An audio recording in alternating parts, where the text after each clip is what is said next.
Welcome to What's the Finish, our weekly podcast where we talk to experts and individuals just like you to discuss not only the flavors and finishes of spirits and foods, but also all the flavors life has to offer, along with the magnificent finishes they bring.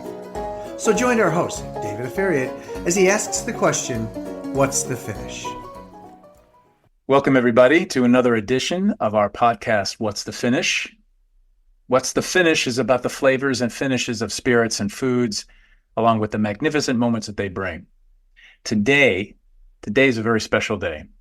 On today's episode, we introduce someone that I'm very pleased to introduce, not only to the podcast, but to the United States in the form of what will be our next producer that joins the Avid Vines portfolio. Building upon the shoulders of what we've created with André Tessier, it's my pleasure to welcome Perrine Rafflin from Rafflin-Lepitre Champagne, which is the name of the next producer that we're bringing into the Avid Vines portfolio. So I couldn't be more pleased to welcome you, Perrine, to our podcast. Hello. Hello. Thanks. So we will do a bit of français-anglais, franglais, and so we will. This is jazz. This is not scripted classical music. We will improvise. So, Perrine, the first question, if you can answer for us, is a little bit of history about who you are and how you came to produce wine. First of all, confirm for us, you are the owner of Rafflin-Lepitre, and you are also the winemaker. Is that correct? Yeah, I'm working with chef de cave. Okay. You know? Yeah. Okay. What's his name? She is called Chloe. Chloe. Okay. So yeah. So this is an all-female team. That's important to know. Yeah, many female. Many female. C'est Good bon. job. Yeah. Yes, very good job. So I'm as many may know, I'm the proud father of two daughters, and so I girl power, as we call it. I'm very, I have big dreams for them. Their dreams, my dreams for them are what their dreams are for themselves. But what better example to show than someone who has grown up in a traditionally male occupation of caviste and vigneron, producer, winemaker, than yourself. So it's wonderful to see this, and I hope there are more. But tell us a little bit more about you and Chloe and how you began this wine. Yeah. Okay. So about me, I wasn't meant to become a producer actually, because I'm born in a family of 7 children. I studied literature at the university. Okay. And I wanted to become a teacher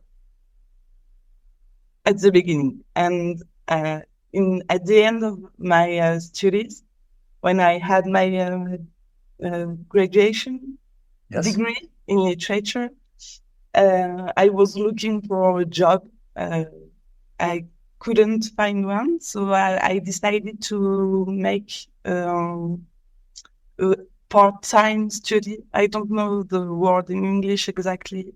C'est ça, part-time. Okay, part-time, okay. In wine, because I wanted to work and also to change my, I don't know, ideas, maybe. Je sais pas si je suis très claire, mais changer un peu, ouvrir un peu mes esprits sur d'autres choses. Sure, you like many graduates weren't sure about what you wanted to do, so you set out to figure it out. Yeah, so I went to Bordeaux. And also working in Champagne in a company called Cattier, Champagne Cattier. Cattier, Oui. Champagne Cattier. In Chigny-les-Roses. Oui, at Chigny-les-Roses, and they're also the producers of the Armand de Brignac. Armand de Brignac, which in the U.S. is the producer for Ace of Spades, Jay-Z, Ace of Spades. So quick aside, folks, you can spend $1,000 for Ace of Spades or you can spend a tenth of that, or relatively a tenth of that, on the same champagne, folks, the same grapes. And we'll tell you where to get it at the end of this podcast. But here's a hint. It starts with Nice. avidvines.com. But ça va. Okay. That's Cartier. Super. So that's fantastic. Voilà. And after we had a family drama, and I had to go back to the company, the family company, in 2015. And I took over the company from my parents with my sister, Emily, who was already there working there. Yeah. Wow. Okay. So, sans indiscrétion, without prying too much, the family drama, just there are 7 children. You're part of 7 siblings. And so 2 of you work at the, at the company. Yeah. Yeah. Took over, and now you run the company. Oui. Your others, your other siblings, just didn't have the interest or the wherewithal or the capability. The interest, I think. Yeah. But there was one of my brother working there, and he died in 2015, and that's why I came back. I'm so sorry. Yeah, no, it's okay. That's fine. But that's the reason why I came back. Yes. In the company at first. Well, his memory is always with you, as it will now be with us. What was his name? Frédéric. Frédéric Rafflin? Frédéric, oui, c'est ça. These are good names to know, just like Julien Tessier. These are good names. Sure. To know. And this is what's so, to me, precious about, and yet so how fragile it is to be a vigneron indépendante, or un vigneron indépendant, or independent winemaker, is that not only are you battling Mother Nature and conquering, business and the economics of producing the wine, but you also have life events like the death of a family member, or and meanwhile the larger names like Moët, Perrier-Jouët, and Veuve, and all the Tattinger, these names just get larger and larger because they keep buying the grapes as other farmers, as other owner growers give up or can't continue. So as I say, to purchase a wine like yours, a champagne like yours, is really to support not just one family and one farmer, but it's to invest in the continuation of individuality. Exactly. Yeah, that's pretty powerful. I'm just going to pause there for a second. Okay, so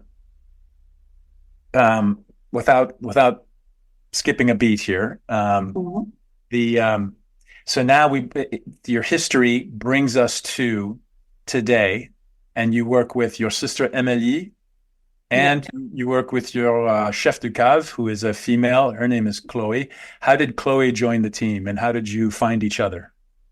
Actually, that's because we are working with the cooperative of the village. Because my family has a long history working with the cooperative, and Chloe is our new chef de cave there, and we are very implicated, engagé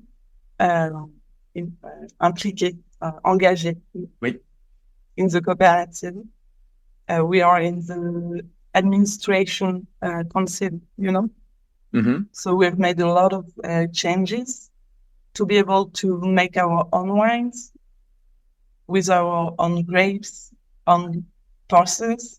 And we hired Chloe 2 years ago. But after that, it was Marlène, also a girl. It was after that, it was who? Before Chloe, it was Marlène. It was a woman also. Yeah. Okay.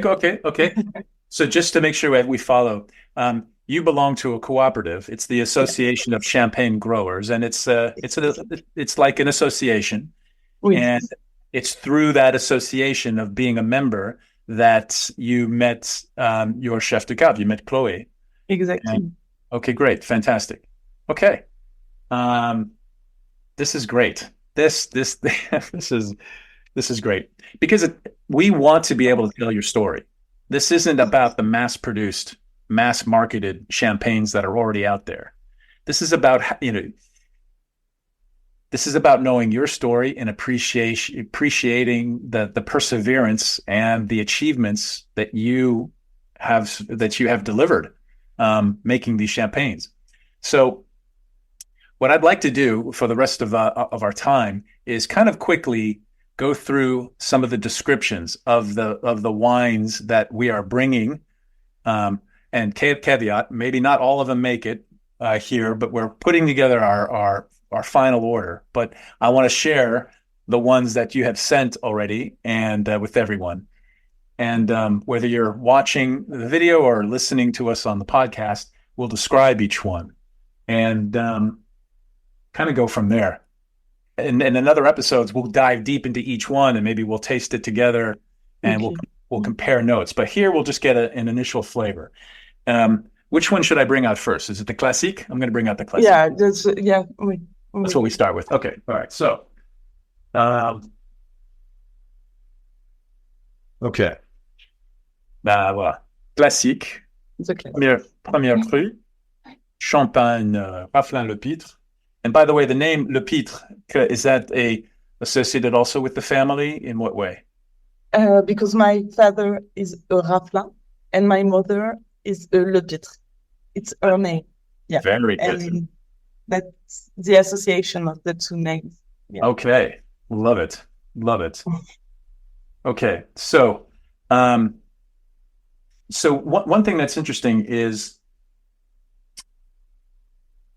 this. So it says vignoble familial. That's very good. Mm-hmm. And I love the rose for the Chigny-les-Roses. Mm-hmm. That's there. It's also on the label itself, Chigny-les-Roses. Mm-hmm. Beautiful. One thing that's missing that I think you could add, just between importer and maker, is the symbol for the vigneron indépendant. Mais par contre, David, nous, on peut pas utiliser vigneron indépendant parce qu'on travaille avec la coopérative. Tu comprends? Oui. On peut juste mettre champagne de vigneron. Okay. And so you're saying that you can't say you use the cooperative to make the champagne. Oui. Does that mean that this is fine? Does that mean that you are? Does that mean that how do you interact with the cooperative to make the wine in such a way that you cannot use the vigneron indépendant? Does that mean you use their machinery? We use the machinery with everybody, and we, je sais pas comment dire. Je vais dire en français. Oui, vas-y. Oui. On utilise l'outil avec tous les vignerons, d'accord? Après, nous, on est Émilie et moi dans le conseil d'administration. Donc, par exemple, à la vendange, moi, je suis à la coopérative dans le bureau et je gère les flux de raisins, où ça va, etc. Et après, on travaille avec la chef de cave, oui. On goûte les vins, on fait des assemblages ensemble, on participe au tirage, etc. Okay. Mais c'est en communauté, quoi. Okay. So if I'm translating this right, it's like you're using the cooperative, the association's wine making tools, the press and the initial ways of bringing in the harvest and crush and the rest, and then even before that, for setting the date of the harvest or ensuring when harvest happens that you're at the right levels of sugar and and so forth. You're using the consulting, services of the association, and then you have your chef de cave who is making, with you final determinations on composition. Yeah, we do the analysis, during 2 weeks. We do with her and the other wine growers. Uh-huh. Yeah, et on fait les prélèvements, on fait les analyses, on fait tout ça. Okay. Au Okay. sein de la coopérative. Okay. That's another episode right there that we'll get into more in the details of that, because I find it fascinating. And it's done under such pressure. Like you've got just a short time to, okay, we've got to harvest and we've got to make all these decisions quickly. Right. So, and then before everything goes to rest for months and months, but when there's action, it happens fast. Okay. So, so that's very interesting, and that's okay. But let me ask you this. You control the grapes, the raisin. You, right? So, and they come from your vineyards. Vineyard, yeah. That's so that's okay. Okay. So in a way, les raisins, the grapes, they are yours, dans les vignerons, but you're using the cooperative's facilities to make the wine. Okay. All right. That's good. Okay. Good. So, question pour toi, c'est que bon, si on utilise les utiles les utiles de Tessier, par exemple, parce que c'est lui qui a toutes ces utiles, mais maintenant on produit. What I'm saying is that, you know, is it possible? We may cut this out, but is it, you know, who knows? That's an idea. I don't even know if that might work. To use, we can't actually, because nobody can use them. Okay. Yeah. All right. Yeah, that's a shame. But, yeah. I wonder what they're going to do with it, but okay. Well, now we're back. Okay. So, so how would you describe Classique in like, so for each of the champagnes, give me like a one sentence kind of description, and then also tell me how you would pair this. What food would you pair this with? For the Classique, I always say it's a signature of the house. Yep. Because we've got the 3 varietals. Yes. Like in our vineyard, you know. Yes. Yeah. Third, a third, and third. Almost 35%, 30. Oui, c'est ça. Yeah. And also because it's a very traditional way of making champagne, blending years, varietals, and the process we use. Very good. Your aged reserves, like what's the oldest reserve that goes in here? From what year? 2016. Okay, 2016. Actually, yeah, that's not so old, but yeah. That's okay. That's good. Okay, ça c'est le classique. Moving on. What food would you pair it with? Well, I would say it's very an aperitif champagne.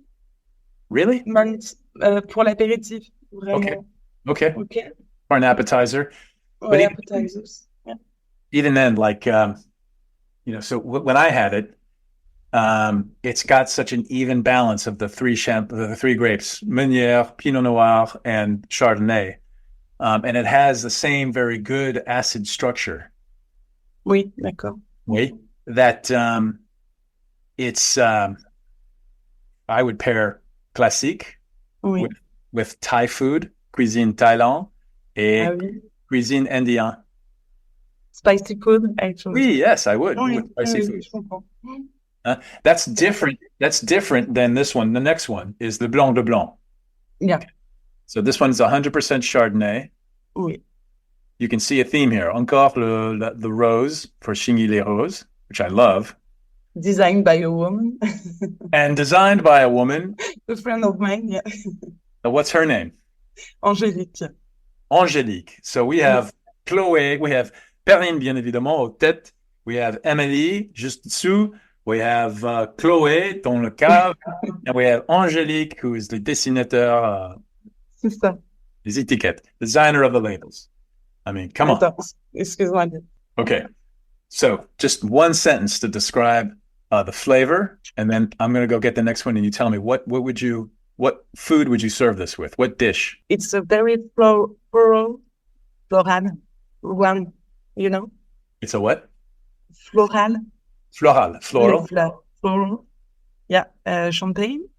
and I will pair it with seafood, actually. Oh, Le good point. champagne.